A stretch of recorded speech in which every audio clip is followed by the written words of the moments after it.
Welcome everyone to this briefing. We'll forgo the full introduction. We're right now on the Gaza border, and all day being down here, you can hear the artillery being fired into Gaza. So although the word on the street, so to speak, is it's all quiet in Gaza, that is anything but the case. The fighting is still happening. We've spent the most of today touring the area with senior reserve officers and members of IDSF, getting high-level briefings in the various locations. Or you've been with us the whole day. It's great to have you with us. Or is, of course, the head of IDSF research. And Or, I'm curious to know your thoughts of this experience of traveling today with all of these high-level officers and operators of the past and hearing their responses to what's happening right now. Absolutely. First of all, it was a fascinating tour with IDSF senior leadership. I think we really saw the contrast between the barbarism of Hamas and the heroism of Israeli warriors who were on the ground.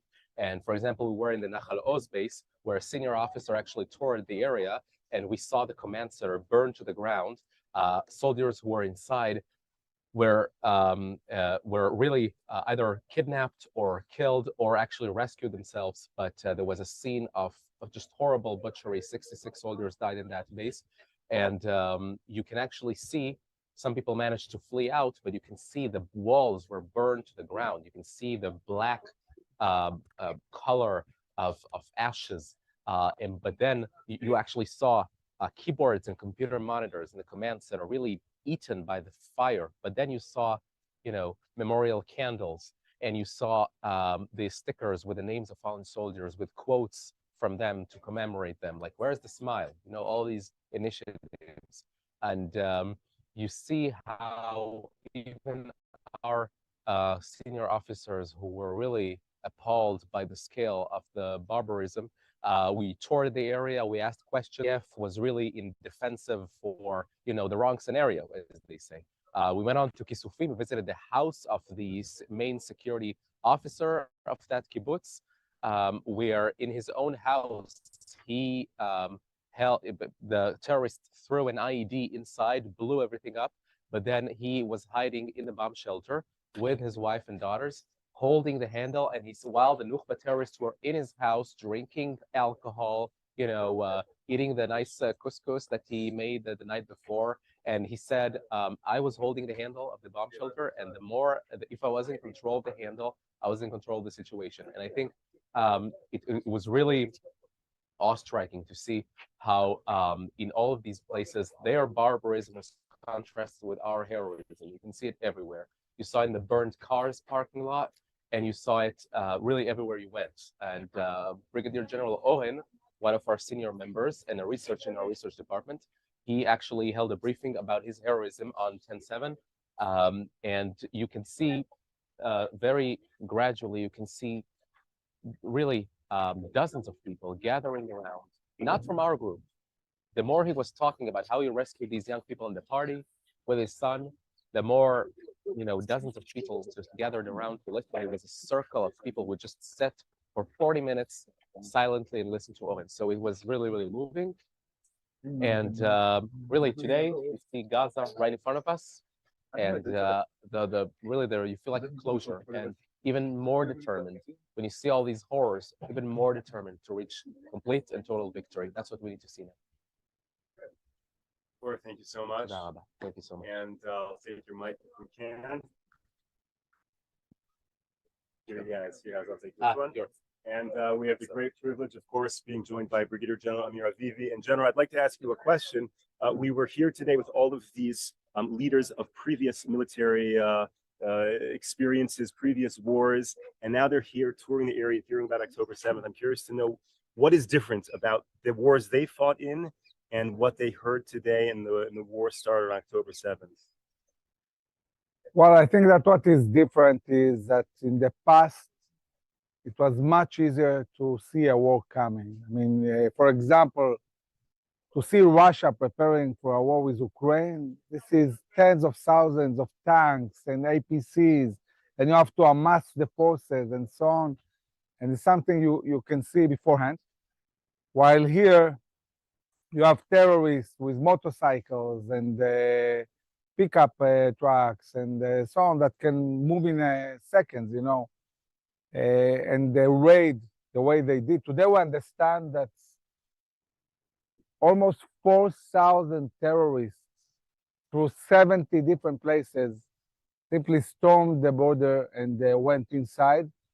At the moment, the army is really going through everything that happened.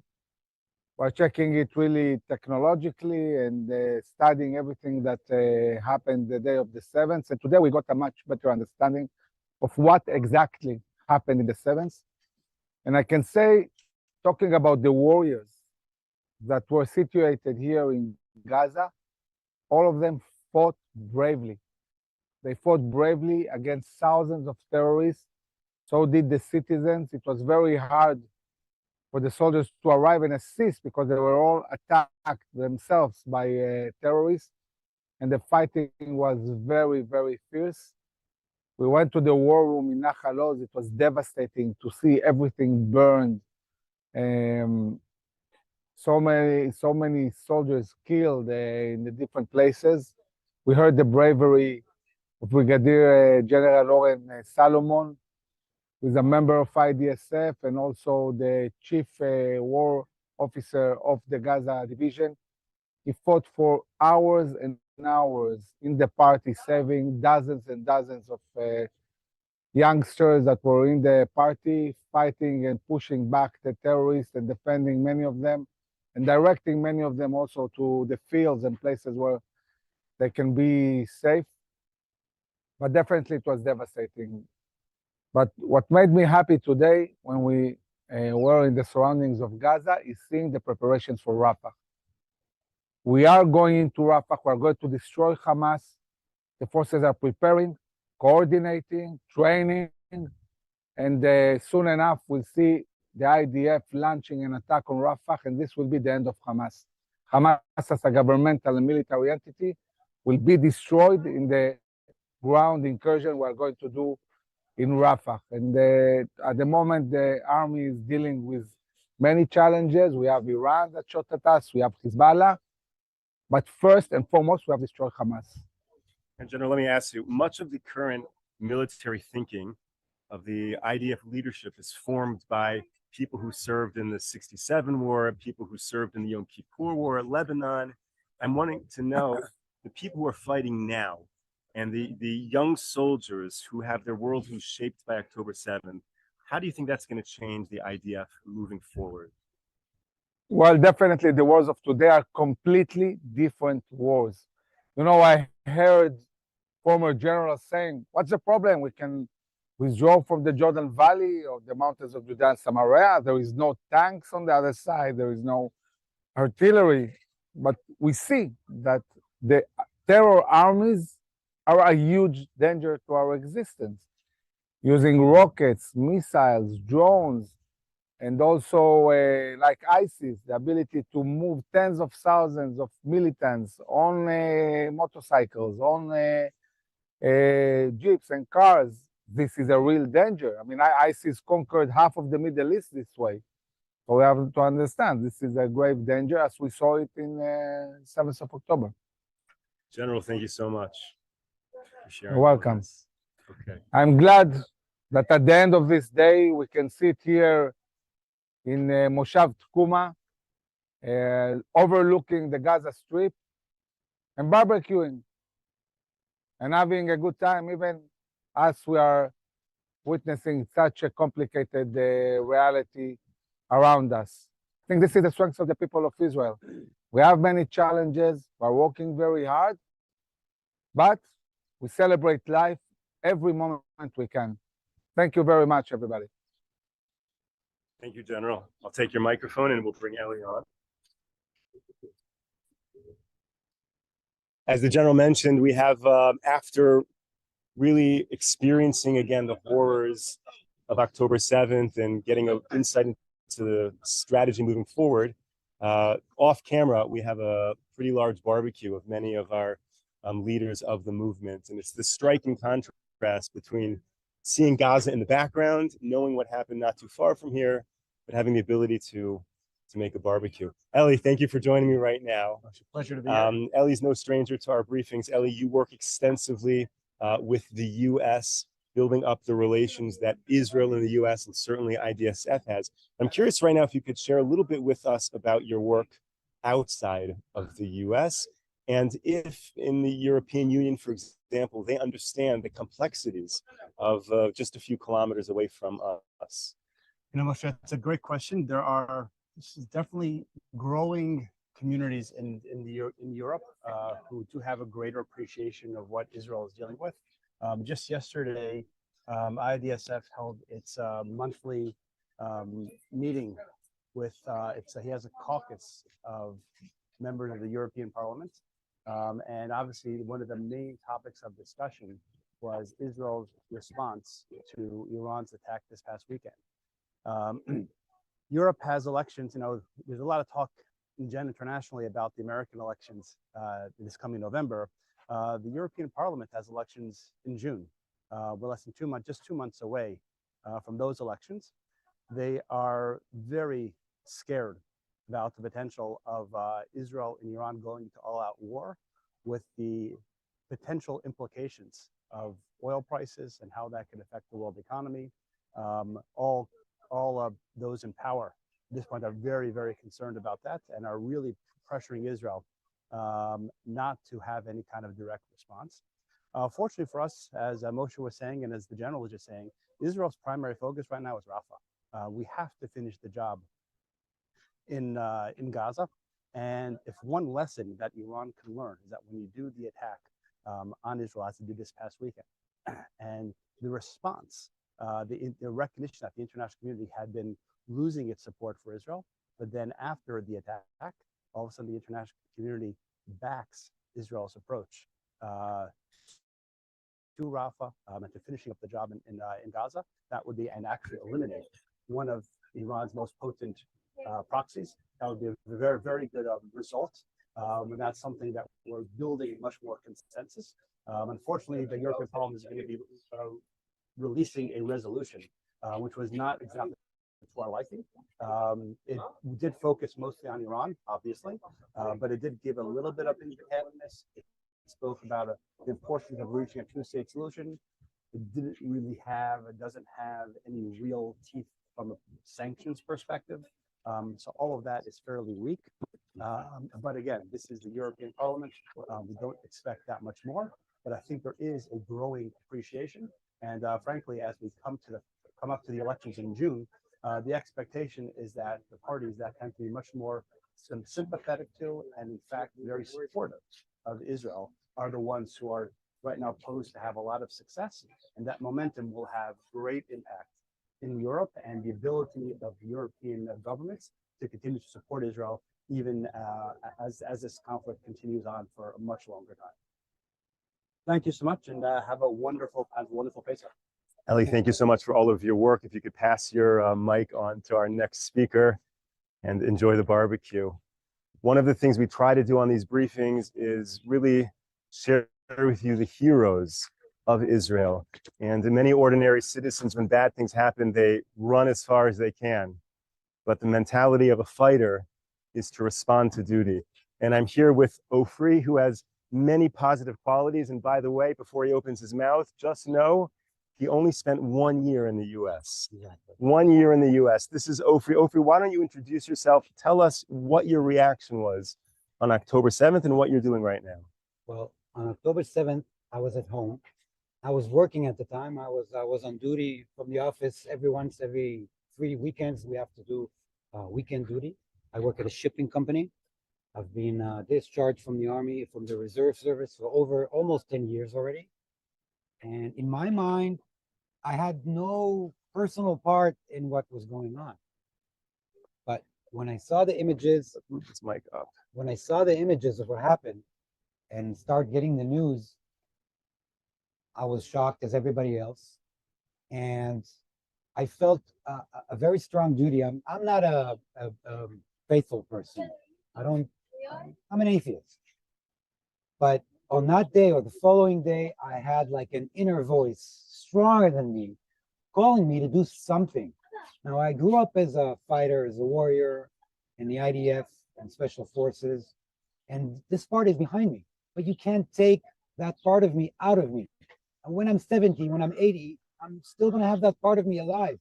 So I was taught how to be a Rottweiler, and you can't, the Rottweiler will come out on occasions like this. Now, I see what happened on October 7th is my personal failure. I abandoned those people personally and everybody else around me.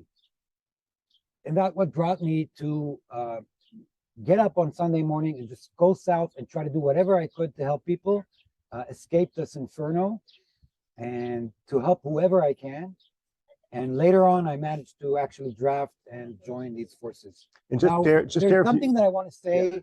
I want to use this platform because when I hear in the international media and the US media, whenever people are talking about this war, the humanitarian question always comes up. Now, let me fix something once and for all. A war zone, by definition, is a place of humanitarian catastrophe. By definition, when you're fighting somewhere, it's not nice to be there. The water is not clean, food is not available, and you could get hurt really easily. That's what war means. Now, when we talk about a humanitarian situation while at war, the world is asking us to put food in the mouths of the people who want to kill us. Nowhere in the history of the world has any country who fought a war kept sending food inside while they were fighting, not while they were after they occupied the territory. While they were fighting, the US never sent food to the Viet Cong. The US never sent food to Nazi Germany. The US never sent food to Saddam Hussein. The US never sent food to Afghanistan and Iraq before the invasion. Nobody else did it either. But on the modern world, it's the modern way of war and the modern standard of the Western world make winning a war impossible. It's like there's a referee going for the weak side saying, hey, let's even out the playing field. It doesn't work like that. And that's why in the 20th century, after World War II, there was no more decisive victories. We need a decisive victory. And a decisive victory will show the world this cannot happen again. Thank you. Ofer, you were worried about your English, but I have to tell you, you could not have said that any more powerfully. So thank you for sharing that. But let me ask you a question before you go. I'm not done with you just yet. When you tried to get into the army, that they should draft you, even though you were already out for a long time, were you the only one that tried to do that? No, many people left their homes on Saturday morning and on Sunday morning. Many people, and just ran into the fire. And me, I never had the chance to shoot at anybody or to save with live fire anybody. I managed to help people get out of their homes, which they felt they couldn't. But many other people did. And if they weren't here, our situation would be a lot more dire without those people. Some people, nobody called them. Nobody told them to come. My only problem is I didn't have a weapon. And many people did, just spontaneously went and ran into the fire to help their friends, to help people that they don't know, just because they're of the same people. And this is our mentality. We cannot let this thing go, and we cannot excuse it in any excuse, in any talk about humanitarian aid or the suffering of people of Gaza. As far as I'm responsible, and I come from the left, a baby that was born the same day this happened is responsible. Why? Because his parents are responsible, his brothers are responsible, his grandparents are responsible. There is no such thing as uninvolved people because they voted for this and they didn't do anything to stop it before it happened. So they're all culprits. Okay, we're almost out of time, but one more question. I could keep you here forever. You just said you're from the left. I want you to explain what that means. Our viewers, by the way, most of them are in the US, Canada, abroad, Australia. What does it mean to be from the left in Israel and have the views that you have? Being from the left means that you're more susceptible, you're more open to dialogue, and it means that your hopes are not to be in war the whole time, and the understanding that this situation is not good for anybody. Once I've said that, I personally believe that when attacked, there is no room for a measured response. There's only a room for the most powerful response you can devise. Because otherwise, the other side is just going to keep coming at you. Right. So when the gloves are off, they're off all the way. Before that, when it's time to talk, we can talk. But once you lift your hand to hurt me, I'm not going to talk back to you. Ofri, thank you so much for joining me, for sharing this with our viewers. Thank you for all of you that you are doing Thank you for having me. to keep the state of Israel safe. Thank you to all of our viewers and supporters for tuning in. We will be back with you next week, Monday morning. It's going to be a little bit different. Stay tuned for details on the special program we have for you right before the holiday of Passover. Until then, stay safe, stay strong. Take care, everyone. Happy Passover.